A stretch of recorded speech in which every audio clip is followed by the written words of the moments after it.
কেমন আছো সবাই? এর আগের ভিডিওতে আমি শেয়ার করছিলাম ঠাকুরগাঁয়ের ফার্স্ট পার্ট, আজকে তার সেকেন্ড পার্টটা অবশ্যই তোমাদের সাথে শেয়ার করব। পরের দিন লাঞ্চ করার পর আমরা গেছিলাম আবার হাঁটতে। ঋতু আপু বলছিল যে তাদের এখানে একটা সুন্দর বিল আছে কাছেই, তাই আমরা ওটা দেখার জন্য বের হয়ে পড়ছি। বাট কাছে বলে বলে একটু বেশি দূরে হয়ে গেছে, মানে হাঁটতে হাঁটতে অবস্থা খারাপ। তো আমি ভাবছিলাম মেবি এটা শাপলা বিল হবে, অনেক অনেক শাপলা ফুল থাকবে, সেই এক্সাইটমেন্ট নিয়ে যাচ্ছিলাম।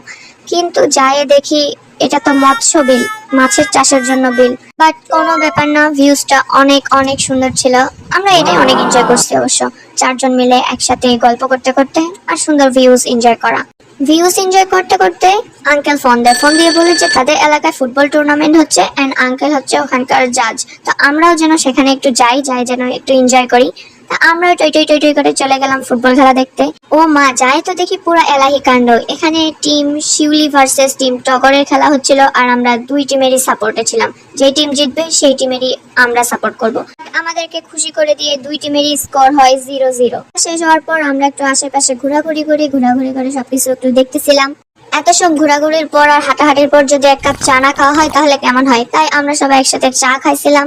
পরের দিন 12টা 45 আমাদের ট্রেন ছিল। সুমু আর আমি মিলে দিনাজপুরের উদ্দেশ্যে রওনা দেই, আর ঋতু অপরকে আমরা ঠাকুরগাঁতে ফেলে চলে আসছিলাম। এই ছিল আমাদের Thakurgaon trip, and trust me I enjoyed it very very very much. আমি এটা কখনোই ভুলবো না, and it's the best moment ever.